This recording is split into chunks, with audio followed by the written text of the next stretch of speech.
da PEG. Se os nossos amigos aparecerem, vamos fazer uma sucessão com esse novo modelo do senhor, papai. Escuta, meu filho, vamos parar com esse deboche? Que com esse negócio vocês vão acabar me estragando o dia ainda, hein? Eu gosto, papai, porque os muito apertados até que incomodam. E é vergonhoso, minha filha. Você já reparou? Cada vez que vem um amigo conversar comigo, o diabo não me olha na cara, fica olhando pra você, do pé pra cabeça, cabeça pro pé, do pé pra cabeça, cabeça pro pé. Saudoso Mazzaropi, seus filmes faziam enorme sucesso. Você se lembra?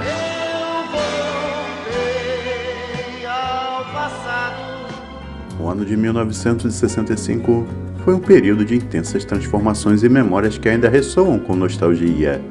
No Brasil, o regime militar consolidava seu poder, com o governo endurecendo e aumentando a repressão, o que provocava uma crescente tensão no país. Mesmo assim, os brasileiros encontravam formas de viver momentos de alegria e expressão cultural.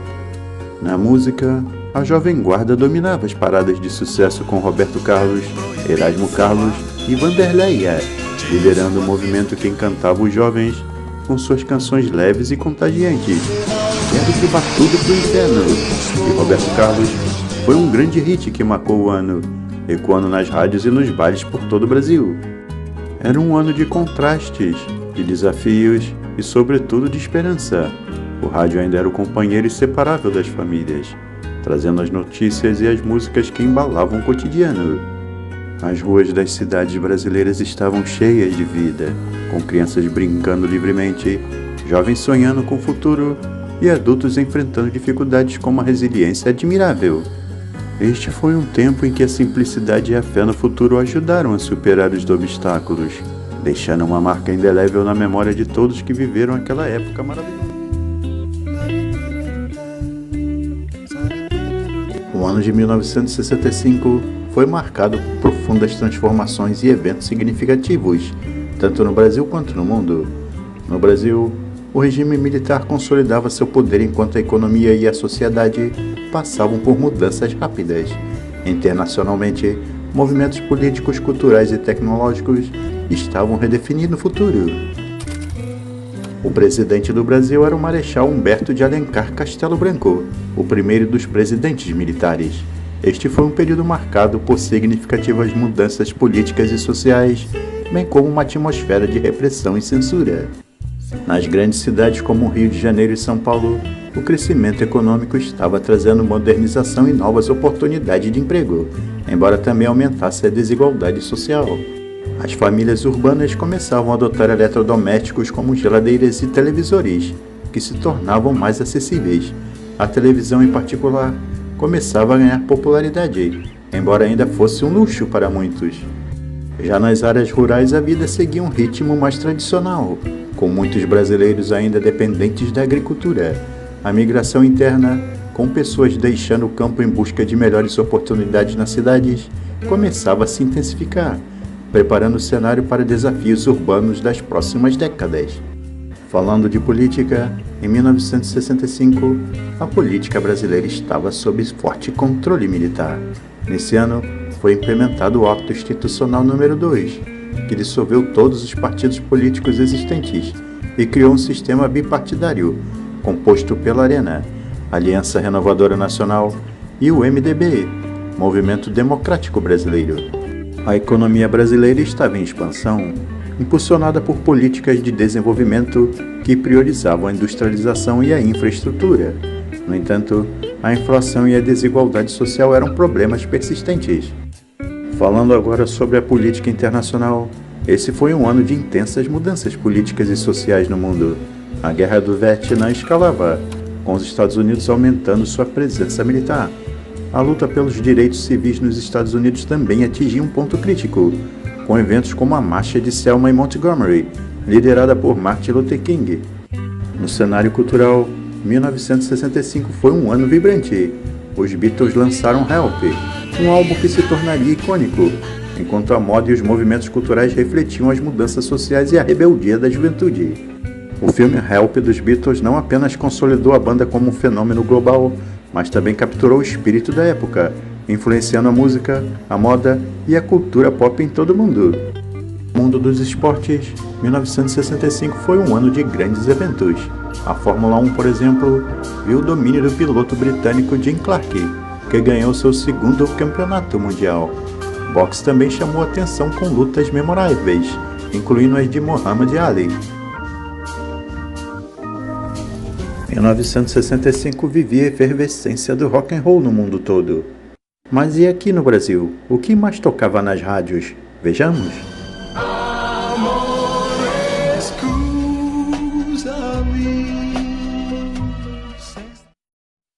Que belíssima canção italiana é essa, hein? Outra canção que também fez enorme sucesso foi o Trem das 11, com os Demônios da Garoa, e o rei Roberto Carlos interpretando Calhambeque, sem falar do inesquecível Tamar Dutra, interpretando Sentimental. Os anos 60 foram marcados por movimentos de contestação e busca por liberdade de expressão. No Brasil, surgiam movimentos musicais como a Jovem Guarda, capitaneados por Roberto e Erasmo Carlos, além da Vanderleia, e a Tropicália, que traziam novos sons e ideias para a cena cultural do país. Foi também nesse ano de 1965 que a Monarch lançou sua nova bicicleta barra dupla, a BR-65, que tinha um quadro totalmente diferente dos modelos anteriormente divulgados pela empresa. Falando agora sobre as novelas, na TV Excelsior, no dia 19 de abril, estreava no horário das 19h30 a novela Vidas Cruzadas, onde o personagem Henrique Varela, um marginal procurado pela polícia, assume a identidade de Bruno Vieira, seu sósia, morto em um acidente. Os conflitos se aceleram quando Varela vai viver na casa de Bruno, passando-se por ele perante sua família, só que o lar está em total desajuste. No mundo dos automóveis, com o sucesso do primeiro Ford Mustang em 64, Lee Iacocca, gerente da Ford, buscou a expertise de Carroll Shelby para transformar o Mustang em um verdadeiro carro esportivo de alto desempenho. Em 27 de dezembro de 65, o primeiro Shelby Mustang, um Shelby GT 350, fez sua estreia pública. Em 16 de setembro de 65, a empresa brasileira de telecomunicações, a Embratel, era fundada pelo presidente Castelo Branco. Outra empresa que também foi inaugurada em 1965 foi a TV Globo, no dia 26 de abril, no Rio de Janeiro.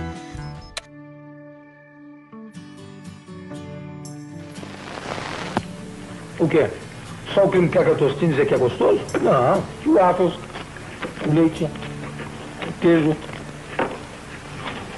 carícia, clube cracker, rosquinha de coco, sanduíche, saltico, Maria. Vocês não entenderam? Vamos começar tudo de novo. Cream cracker, huevo, leite, sabor. Desculpe, mas já soltou o breque de mão? Isso, com calma. Nossa embreagem devagar. Não tem importância, dê partida novamente. Não, põe um ponto morto primeiro. Não, assim não. Você já imaginou se não fosse um Volkswagen? E agora vamos aos destaques do ano de 1965 com relação ao mundo automobilístico no Brasil. A história da Puma se inicia em 1964, na cidade de Matão, no interior de São Paulo, quando um grupo de aficionados por automobilismo, liderados por Rino Malzone, resolvem criar um automóvel esportivo. Já em 1965, os primeiros protótipos do GT Malzone eram expostos. Mais tarde, esses carros viriam se chamar Puma, ainda usando a mecânica DKV. O Cinca Presidence foi a versão luxuosa do Cinca Chambó. Tinha calotas raiadas, tipo as da Maserati dos anos 50F, pneu step atrás do porta-malas, cores exclusivas e bancos de couro. Recebeu em 1965 o motor V8 do modelo Tufão. O Aeroiris de 65 ganhava melhorias em suas linhas, como a nova traseira, mais baixa e com novos desenhos de lanternas, além de novos contornos do farol. Outras remodelações viriam nos frisos, além de exclusivas opções de cores e padronagem dos bancos e câmbio de 4 marchas sincronizadas. Em finais de 1965, para uma frota nacional de mais de 2.100.000 veículos, 58% destes já eram nacionais. Em 1965, a FENEME deu mais atenção à rede de assistência e à produção de peças de reposição, com impacto positivo sobre a venda de carros, que subiu de 388 unidades para mais de 1.115 unidades. Em 1965, a Volkswagen foi a primeira montadora nacional a inaugurar um centro de desenvolvimento, pesquisa e design. Com o objetivo de criar novos produtos, a marca lançou projetos como o Karmann Ghia, da alemã Karmann Ghia, o Coupé SP, o Hatchback Brasília, lançados ao longo da década de 70. Em 65, a Vemag lançou o Belca Rio, em homenagem ao quarto centenário da cidade do Rio de Janeiro.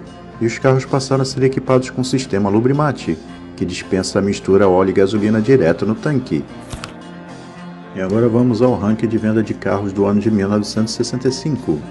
O ano não teve grandes mudanças, com o Fusca permanecendo em primeiro lugar, seguido pelo Aero Willys e da Volkswagen Kombi, que voltava para a terceira posição. O destaque negativo do ano ficava por conta do Toyota Bandeirante, que caiu 65% em relação ao ano de 64.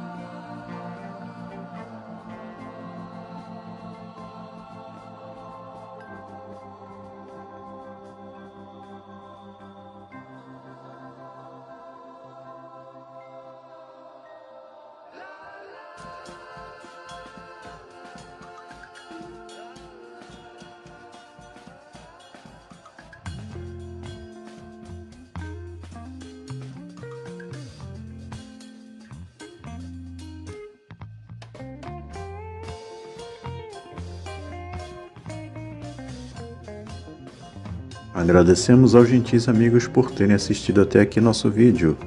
Não esqueça de curtir e compartilhar. Se ainda não for inscrito no nosso canal, se inscreva. E até o próximo vídeo.